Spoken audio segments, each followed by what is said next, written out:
Hello बच्चों, good morning. Business study में संगठन हम लोग चैप्टर पढ़ रहे थे, जिसमें आज हम एक नया टॉपिक है संगठन के अंदर ही। वो बहुत ही अच्छा टॉपिक है, इम्पोर्टेंट भी है और सरल भी है ना।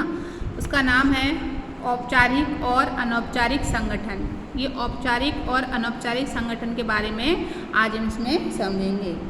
फॉर्मल और इनफॉर्मल, फॉर्मल और इनफॉर्मल ऑर्गेनाइजेशन है ना। सबसे पहले हम समझें फॉर्मल ऑर्गेनाइजेशन के बारे में। औपचारिक संगठन वह संगठन है जिसमें प्रबंध के हर स्तर पर अधिकारियों के अधिकार, कर्तव्य और दायित्वों की स्पष्ट रूप से व्याख्या कर दी जाती है। ऐसे संगठन में अधिकारों का अंतरण या भारणपण ऊपर से नीचे की ओर होता है। यह संगठन व्यावसायिक उपक्रम के प्रत्येक व्यक्ति को निश्चित ढंग से काम करने, नियमों का पालन करने, मिलजुल कर कार्य करने और पद अनुसार एक दूसरे के साथ सम्मानजनक व्यवहार करने के लिए बाध्य करता है।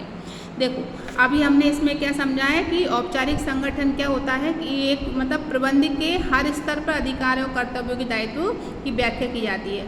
अब इसको आपको क्या समझना है कि जो औपचारिक संगठन होता है, औपचारिक संगठन का निर्माण कहाँ होता है, जहाँ पर हम कहीं पर भी नौकरी करते हैं या कहीं पर अपना जब कार्य करते हैं किसी संस्था के अंदर, चाहे सरकारी क्षेत्र हो चाहे वो निजी क्षेत्र हो। तो एक व्यावसायिक संस्था के अंदर या किसी भी संस्था के अंदर या अगर हम जब जॉब करते हैं तो उसमें हमारे अधिकार और कर्तव्य एक तरह से क्रमबद्ध रूप से पहले से निश्चित रहते हैं, ठीक है ना।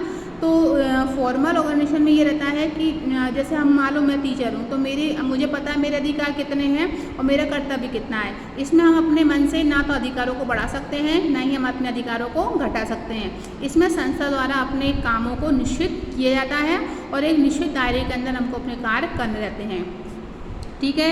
इसमें एक लाइन में बताइए कि ऐसे संगठन यानी जो फॉर्मल ऑर्गेनाइजेशन होते हैं, इस प्रकार के ऑर्गेनाइजेशन में जो भारणपण होता है, भारणपण मतलब होता है अपना अधिकार का अंतरण ऊपर से नीचे की ओर। ऊपर से नीचे का मतलब ये है कि जब हमारे उच्च अधिकारी जो रहते हैं यानी हमारे जो बॉस रहते हैं किसी कंपनी संस्था के अंदर, वो अपने कामों को अपने नीचे के कर्मचारियों को सौंप सकते हैं। अगर उनके पास कार्य का भार बढ़ जाता है और कार्य का भार बढ़ने के कारण वो अपने अधिकारों का अंतरण ऊपर से नीचे की ओर कर सकते हैं, यानी उच्च अधिकारी अपना एक्स्ट्रा काम अपने अधीनस्थ कर्मचारी को वो सौंप सकता है, ठीक है।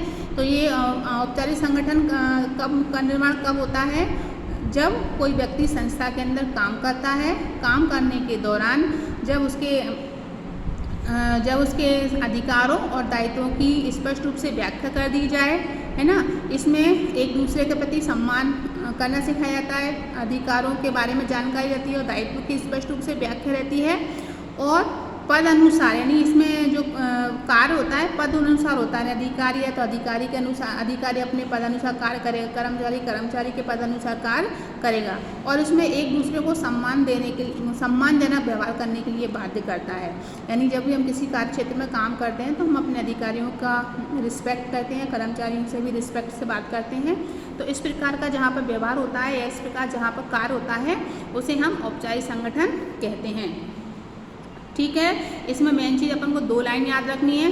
औपचारिक संगठन में अधिकारों और कर्तव्यों की स्पष्ट रूप से व्याख्या की जाती है। पहली बात तो ये है, इसमें अधिकारों का भारणपण ऊपर से नीचे की ओर होता है। ये लाइन मैं इसलिए बार बार बोल रही हूँ क्योंकि इससे संबंधित ऑब्जेक्टिव बहुत पूछा जाता है कि ऊपर से नीचे की ओर का भारणपण किस संगठन में होता है, तो औपचारिक संगठन में। अब इसकी हम विशेषताएँ पढ़ेंगे।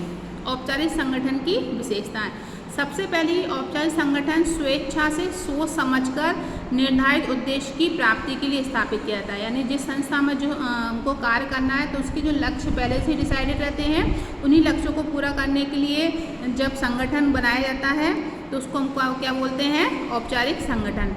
इसके बाद दूसरा पॉइंट क्या है, अधिकारों के अधिकार, कर्तव्य और दायित्वों को प्रबंध के प्रत्येक स्तर पर स्पष्ट कर दिया जाता है। यानी जो औपचारिक संगठन होता है उस संगठन में जितने भी अधिकारी होते हैं उन अधिकारियों के सबसे पहले उनके पावर कौन कौन से हैं वो पहले से ही मालूम रहते हैं और उनकी रिस्पॉन्सिबिलिटी क्या है ये भी उनको पहले से ही निश्चित कर दी जाती है। यानी अपने पावर और रिस्पॉन्सिबिलिटी के तहत वो अपना काम करते हैं।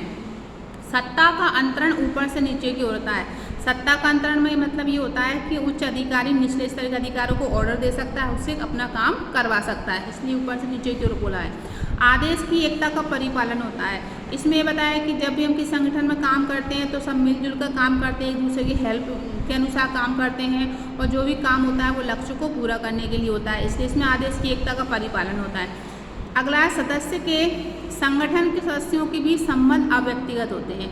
इसमें यानी जो औपचारिक संगठन में जितने भी लोग काम करते हैं वो किसी एक संस्था के अंदर रहते हुए काम करते हैं। इसमें संस्था में काम करने के दौरान जो आपस में व्यवहार बनता है वो एक संस्था के रूप में काम करने के दौरान बनाया गया व्यवहार है। इसमें पर्सनली व्यवहार नहीं रहता है, तो संस्था के संबंध होते हैं इसमें व्यक्तियों के साथ। इसमें संगठन चार्ट का प्रयोग किया जाता है। संगठन चार्ट का मतलब होता है कि सबका पहले से निश्चित है कि ये व्यक्ति ये वाला काम करेगा, जैसे क्लर्क का तो क्लर्क का काम करेगा, है ना, उसके बाद अकाउंटेंट का काम करेगा, तो ये सबके काम पहले से निश्चित रहते हैं, इसलिए इसमें संगठन चार्ट का उपयोग किया जाता है। इसमें काम लिखे जाते हैं। अगर आप कभी किसी सरकारी क्षेत्र में जाओ, कार्यालय में जाओ, जैसे ग्राम पंचायत में या नगर पालिका में, तो एक बोर्ड टंगा रहता है और उसमें नाम लिखा रहता है, इस अधिकारी का नाम, ये काम है, इससे मिलने का समय, तो एक तरह से संगठन चार्ट ही रहता है। इसमें पद को आधार बिंदु माना जाता है। पद को यानी पोजीशन को, यानी जो व्यक्ति जिस पद पर है उसी हिसाब से उसके मतलब मुख्य तौर पर उस पद को विशेष माना जाता है। अगर हम व्यक्ति का सम्मान इसमें यानी औपचारिक संगठन में व्यक्ति का सम्मान उसके पद के हिसाब से किया जाता है। अगर व्यक्ति को वो पद से हटा दिया जाए तो उस व्यक्ति का कोई सम्मान, कोई रिस्पेक्ट नहीं होती है, इसलिए बताया कि इसमें पद को आधार बिंदु माना गया है। ठीक है, तो औपचारिक संगठन के लक्षण समझ में आ गए। इसमें जो इसका संगठन का निर्माण सोच समझ के किया जाता है लक्ष्य की पूर्ति के लिए। इसमें कर्तव्य अधिकार दायित्व को स्पष्ट लिखा जाता है। सत्ता का अंतरण ऊपर से नीचे की ओर होता है। आदेश की एकता का परिपालन होता है। इसमें सदस्यों के भी संबंध जो होते हैं वो व्यक्तिगत नहीं होते हैं, मतलब एक फॉर्मेलिटी वाले होते हैं, जो फॉर्मेलिटी की जाती है उस संबंध, और इसमें संगठन चार्ट का उपयोग किया जाता है। अब औपचारिक संगठन के हमको लाभ पढ़ना है कि औपचारिक संगठन बनाने से किस प्रकार के लाभ होते हैं कार्यों में। तो सबसे पहला लाभ होता है कि प्रत्येक अधिकारी के अधिकार, कर्तव्य, दायित्व स्पष्ट कर दिए जाते हैं और उनकी सीमाएं भी निश्चित कर दी जाती हैं। इसमें ये रहता है कि सभी के अपने अपने काम पहले से डिसाइड रहते हैं, तो व्यक्ति अपना काम को पता रहता है तो अपने काम में मन लगाकर कार्य करता है, वो किसी दूसरे काम में इंटरफेयर नहीं करता है। पहला लाभ तो ये है। उद्देश्य की प्राप्ति में सरलता रहती है, सभी अपना अपना काम करते हैं, सबका लक्ष्य संस्था के उद्देश्य को प्राप्त करना है, तो इससे उद्देश्य आसानी से प्राप्त होती है। इसमें संबंध पर्सनली नहीं होते हैं, आप व्यक्तिगत यानी फॉर्मेलिटी वाले होते हैं। किसी के संगठन के अंदर किसी कर्मचारी दूसरे कर्मचारी के पर्सनल मैटर में इंटरफेयर नहीं करते, तो इस प्रकार क्या होता है, इनमें निष्पक्षता बनी रहती है। एक तरह किसी भी की पक्षपात करने की कोई गुंजाइश इसमें नहीं रहती है। इसके बाद टालम टोल की भावना समाप्त हो जाती है। टालम टोल की भावना समाप्त का मतलब क्या है कि इसमें सबसे पहले सभी अधिकार कर्तव्य पहले से निश्चित कर दिया जाता है, नहीं सबको अपना अपना काम पहले से बता दिया जाता है, तो वो अपना काम जिम्मेदारी से करता है और सारे काम की जिम्मेदारी उसके ऊपर ही रहती है। इसलिए इसमें टालम का मतलब कार्य के संबंध में कोई टालम टोल नहीं होती है। कोई भी व्यक्ति अपनी सफलता का दोष अन्य व्यक्ति पर नहीं डाल सकता। जैसा कि अगर काम का बंटवारा नहीं होता है तो किसने काम किया है किसने नहीं किया है तो समझ में नहीं आता, लेकिन इसमें हर व्यक्ति का काम उसके पहले से निश्चित किया गया है कि इस व्यक्ति को ये काम करना कंपलसरी है, तो वो काम को नहीं डाल सकता, अपने काम को टाइम पे पूरा करेगा। और अगर उस काम के संबंध में कोई नुकसान संस्था को होता है तो उसकी जिम्मेदारी स्वयं इस व्यक्ति को उठानी पड़ती है। कार्य का दोहराव समाप्त हो जाता है। दोहराव का मतलब ये होता है कि एक कार्य को एक ही व्यक्ति को संपन्न किया जाता है, बार बार कार्य को रिपीट नहीं किया जाता। विशिष्टीकरण के सारे लाभ प्राप्त हो जाते हैं। विशिष्टीकरण मतलब क्या होता है कि जो व्यक्ति जिस योग्य होता है उसको वही काम सौंपा जाता है, तो उस काम को वो अच्छे तरीके से कर सकता है क्योंकि उस काम में वो योग्य है ना। तो इससे जो भी विशिष्टता काम में विशिष्टता आती है और कार्य भी अच्छे तरीके से संपन्न होता है। साधनों का विवेकपूर्ण उपयोग व्यावसायिक उपक्रम के हित में करना संभव हो जाता है, यानी व्यावसायिक संगठन में जो लक्ष्य होता है उस लक्ष्य को पूरा करने के लिए जितने भी साधन हैं उन साधन का हम सही तरीके से उपयोग कर सकते हैं। कार्य विभाजन करना आसान है। इसमें क्रम अनुसारी व्यक्तियों को उनकी योग्यता के संबंध में कार्य दिए जाते हैं, तो इससे कार्य अपना कार्य अलग अलग आसानी से बढ़ जाता है और कार्य क्षमता में वृद्धि होती है। कार्य का निष्पादन और कार्य नियंत्रण कार्य सरल हो जाता है, क्योंकि पहले से ही पता रहता है उनको इतना काम करना है, तो व्यक्ति मतलब बिना वजह के व्यर्थ का काम कार्य नहीं करता, वो केवल अपने काम में ध्यान लगाता और समय पर काम पूरा करता है, इसलिए कार्य में नियंत्रण रहता है। इसमें निश्चितता तथा स्थायित्व का अपेक्षाकृत तत्व अधिक रहता है।